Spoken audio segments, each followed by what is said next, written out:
Salutare tuturor și bine v-am regăsit pe canalul Kendama The Kid. Astăzi o să facem provocări pe stâlp, cum am spus, da? Și o avem aici pe Azmina, pe mine, bineînțeles, și pe cameraman tot Ianis, da, Costi, nu știu, a plecat undeva, și pe Sorin, dar a zis că el nu se bagă. Te bagi? Da. Bine. Așa, te provoc să faci două flătări, genuflexiuni, să sari.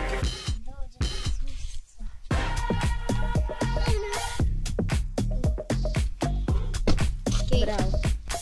O să dea Azmina o tură, dar o scuzați-o că e cam frică, e așa, e frică de înălțime și de asta. Nu e înălțime mare, dar la fete e mai frică. Și e prima oară când vine aici și de asta. Hai, încearcă să dai și tu. Hai! Haide! Măcar îmi băza când dădeai. Vezi, ce am spus? Hai? Nu pot! După ce am încurajat-o puțin, a început să-l dea. Da, hai, dă-i. Încet, nu te grăbi. Fă cum dai tu. Haide, Sorin. Dă-i. Nu-ți fie frică. Dar ce? Că tu nu apari în drum. Păi și de ce? Trebuie să apar și eu. Ok? Deci, cum să... Și să vă arăt acum repede un vlog, cum se vede de la noi de aici. Când mergem, dă-te. Și pac. Am întâlnit de Ianis. Deci, da, fraților, e puțin înălțime.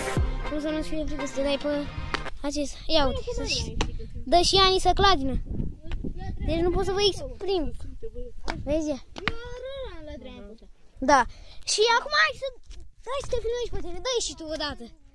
Prezintă textul măcar. Hai, spune-i bună ziua, fraților, suntem. Hai, bine, el e Ianis, bine. El îl dă fără probleme, fine.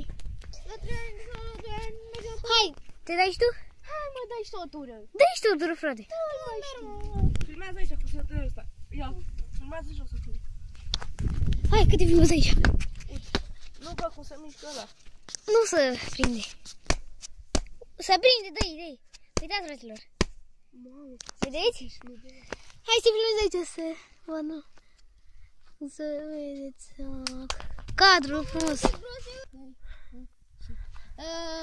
Îi dai o provocare lui Azmina, să dea 2 ture de acesta, sorry. Dă-te. Dă-te că... Nu pot să dau 2. Încearcă Încearcă. să dai. Hai, mă. Nu trebuie să zic. Așa. Așa, după... Nu te grăbi, nu faci nimic. Filmează schinele, să vedeți schinele aceea. Dă-i încet, nu te grăbi. Așa. Dacă se poate în 5 ani următori. Numai că dacă faci așa poți să cazi. Da, poți să cazi dacă te mai întinzi mult pe aia. Și nu... Ia să... Măi, știi ce... Pune unul în față la alt. Acum ia o tare. Așa. Așa acum. Așa e cel mai bine. Așa e cel mai bine. Așa. Așa.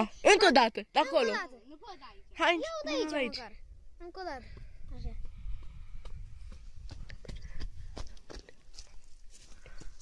Da, chiar mai. Fraților, dă-i. Și a doua tură. Încă un de ăsta filmează aici. Hai, cam prin Victor. Da, dacă mergi cum ți-am zis eu. Și eu, cum îți faci tu, mă, canal? e mai bine. Fraților, îți face și el canal și abonați-vă și la Iasmin acum. Mă cheamă Iasmin Maria Fundiță. Iasmin Maria Fundiță și pe tine cum o să te cheamă? Adică cum te cheamă? Sorin Dragomir Marius. Sorin Dragomir Încă puțin. Marius. Bravo. Ok. Te provoc să faci 10 genuflexiuni și să sari. 10 genunchi. Da, la mijloc. Aici. Ok, aici? Da. Filmează. Una.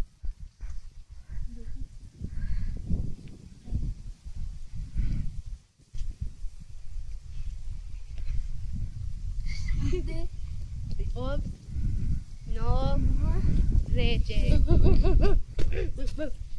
Așa? Ce faci? Ce frumos se vede. Se vede frumos, da. Da, ia un cadru de aici, de sub. Dă-mi cadru, că iau cadru.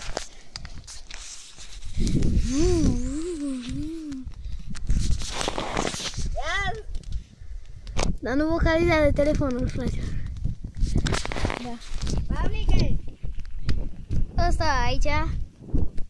Hai, ia ține cadru. Mamă, să mor eu. Fraților, și cum am spus, adică nu v-am spus, dar asta e ultima, trebuie să încheiem, dracu. Avem și noi puțin de treabă acasă. Și o să sară stâlpul de 2 ori. Și... A, bă, că ne face de râs Antu. Cine e? Antu. Care Antu? Hai mă, încă Hai mă, dă-i. Dă giga ta după Roblox. A fost. Dar nu. Fraților, și ca știți că a fost vlogul de ani. Și nu uitați, dacă vreți partea a doua să venim aici, să facem vlogări iar. Trebuie să strângem 30 de like-uri. Nu 30, mai puțin, 10 like-uri. 20. 5. 20. Nu, hai 15, da frate. 15 like-uri. Să mai venim aici cu alți prieteni, cu mai mulți, să că ceilalți nu au avut timp deloc. Să venim cu mai mulți prieteni și să dăm scheme grele sau, dacă vreți, acum, repede, în ziua de azi, măcar dacă strângem 5 like-uri, o să facem cu Sorin la fermă, nu? Da. Da. Dacă strângem 5 like-uri, iată. Și mergem la Sorin și vă arătăm ce are el acolo. Fermă, vă prezint trasoarele, combinile. Și cam acestea vă de azi și nu uitați să... Ce? Hai, zi. Și nu uitați să apăsați pe butonul de like și pe subscribe. Și cam atât a fost vlogul de azi. Pa, pa!